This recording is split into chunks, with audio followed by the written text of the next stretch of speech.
सवाल नंबर 4 अंकों की सबसे बड़ी 3 अंकों की सबसे बड़ी संख्या का योग ज्ञात करना है। तो बात करते हैं छोटी व बड़ी संख्या के बारे में।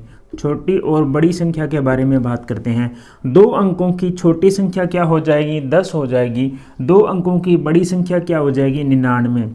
3 अंकों की छोटी संख्या बात करूं तो 100 है, और 3 अंकों की जो बड़ी संख्या की बात करूं वह क्या है? 999 है। और 4 अंकों की छोटी संख्या क्या हो जाएगी? 1000। और 4 अंकों की बड़ी संख्या क्या है? 9999। हमें पूछा है कि 4 अंकों की सबसे बड़ी संख्या क्या है? 9999। तो लिखेंगे 4 अंकों की बड़ी संख्या। तो 4 अंकों की बड़ी संख्या क्या है? 9999। अब लिखेंगे 3 अंकों की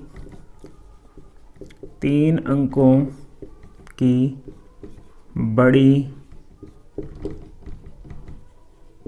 संख्या। और 3 अंकों की बड़ी संख्या क्या है? 999। और यहाँ कुछ नहीं बचा, 0 लगा दिया। इनका योग पूछा है तो यहाँ प्लस का चिन्ह लगा दिया। अब जोड़ेंगे, 9 और 9 जोड़ते हैं तो 18 आता है। 18 का 8 तो यहाँ आ जाएगा। जो ये एक हासिल बची है इसको मैंने ऊपर लगा दिया। अब फिर जोड़ेंगे, 9 और 9 18, और एक हासिल कितना हो जाएगा? 19 हो जाएगा। कितना हो जाएगा? 19। 19 का 9 तो मैंने यहाँ लिख दिया। जो ये एक हासिल बची इसको मैंने ऊपर लिख दिया। फिर मैंने दोबारा जोड़ा, 9 और 9 18, और एक हासिल कितना हो जाएगा? 19। 19 का 9 मैंने यहाँ लिखा। जो एक हासिल बची इसको ऊपर लिख दिया।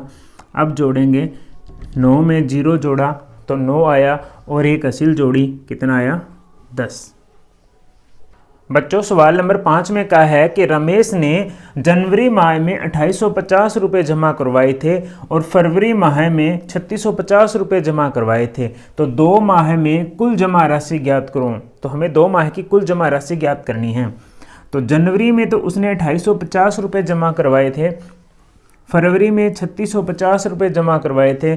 कुल राशि पूछ रहा है, इसका मतलब इन दोनों का योग करना है हमें। तो जोड़ेंगे, 0 में 0 जोड़ा तो 0 आ गया। 5 और 5 कितने होते हैं? 10।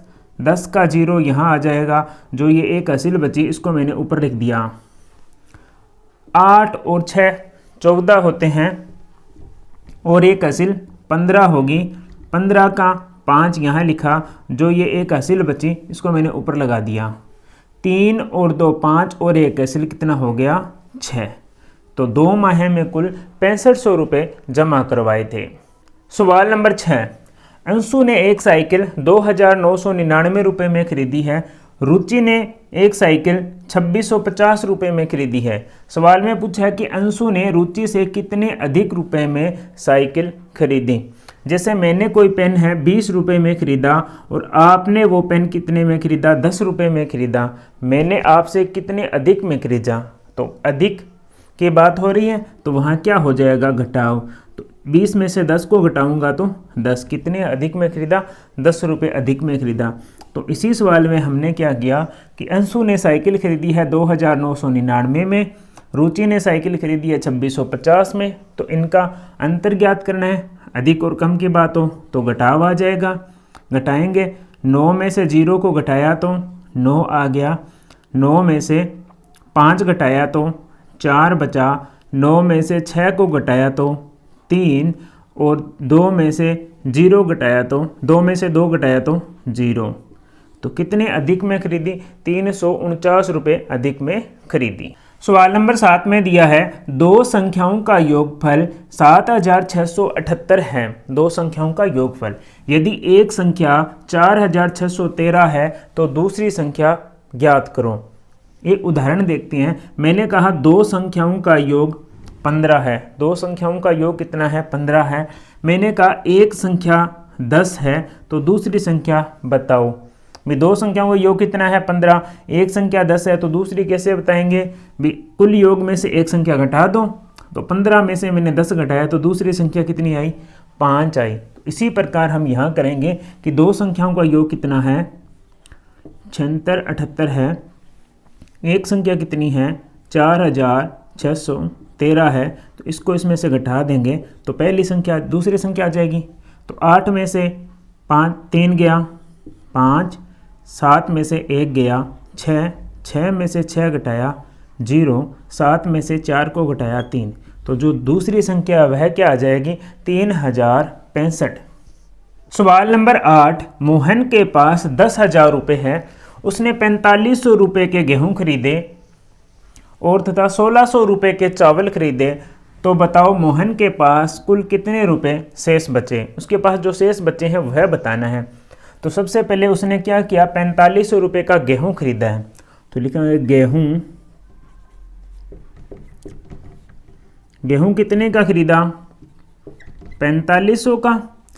और चावल खरीदा है, चावल कितने का खरीदा है, 1600 रुपये का।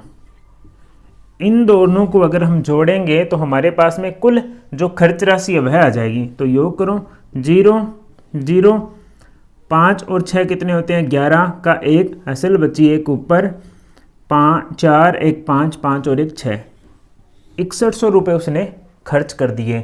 6100 रुपये खर्च कर दिए। अब उसके पास कुल राशि कितनी है, कुल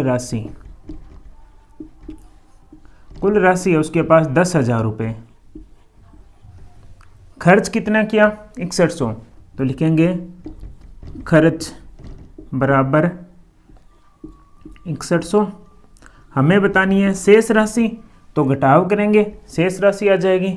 0 में से 0 घटाया 0, 0 में से 0 को घटाया 0, यहाँ से एक असली तो यहाँ हो गया 10, और 10 में से 1 को घटाने पर कितना आया 9, यहाँ क्या बचा था 9 बचा था, 9 में से 6 को घटाया तो 3 बचा। तो उसके पास में जो शेष राशि बची है वह 3900 रुपये बची है। तो शेष राशि क्या बचेगी, 3900 रुपये।